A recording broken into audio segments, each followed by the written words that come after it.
Namanya salalawak busuk, tapi nggak ada busuknya sama sekali. Bahkan rasanya enak, kriuk di luar, lembut di dalam, dan wanginya bikin susah berhenti makan. Tapi ada satu bahan yang bikin rasa salalawak ini benar-benar khas. Penasaran?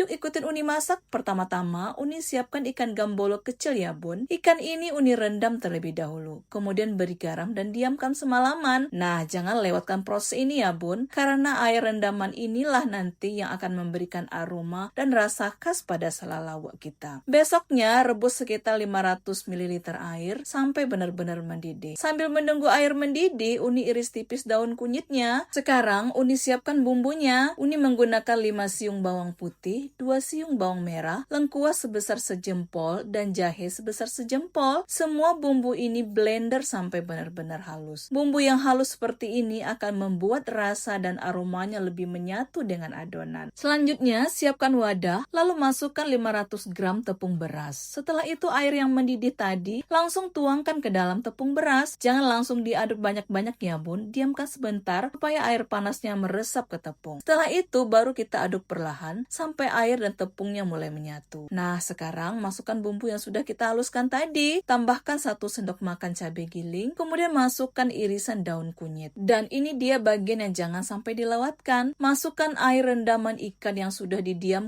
semalaman tadi. Inilah yang membuat aroma salalawak jadi lebih harum dan rasa ikannya lebih terasa. Tambahkan sedikit kaldu ayam, lalu aduk semua sampai benar-benar tercampur rata. Kalau adonannya masih terlalu padat, tambahkan sedikit air, aduk kembali sampai teksturnya seperti ini ya bun. Jangan terlalu encer, tapi jangan juga terlalu padat. Tekstur adonan ini penting supaya nanti salalawaknya bisa renyah di luar, tapi tetap lembut di dalam. Sekarang panaskan minyak. Setelah minyak cukup panas, masukkan adonan salah satu persatu. Goreng sampai bagian luarnya berubah menjadi cantik dan crispy. Jangan buru-buru diangkat bun, tunggu sampai matang dan warnanya cantik seperti ini. Kalau sudah, langsung angkat dan tiriskan. Lakukan sampai semua adonan habis. Nah ini dia, salalawak khas Pariaman siap untuk disajikan. Lihat tuh bun, luarnya kriuk, dalamnya lembut, dan aromanya wangi banget. Enak dijadikan cemilan saat kumpul bersama keluarga dan bisa juga dijadikan lauk. Dengar deh bun kriuknya.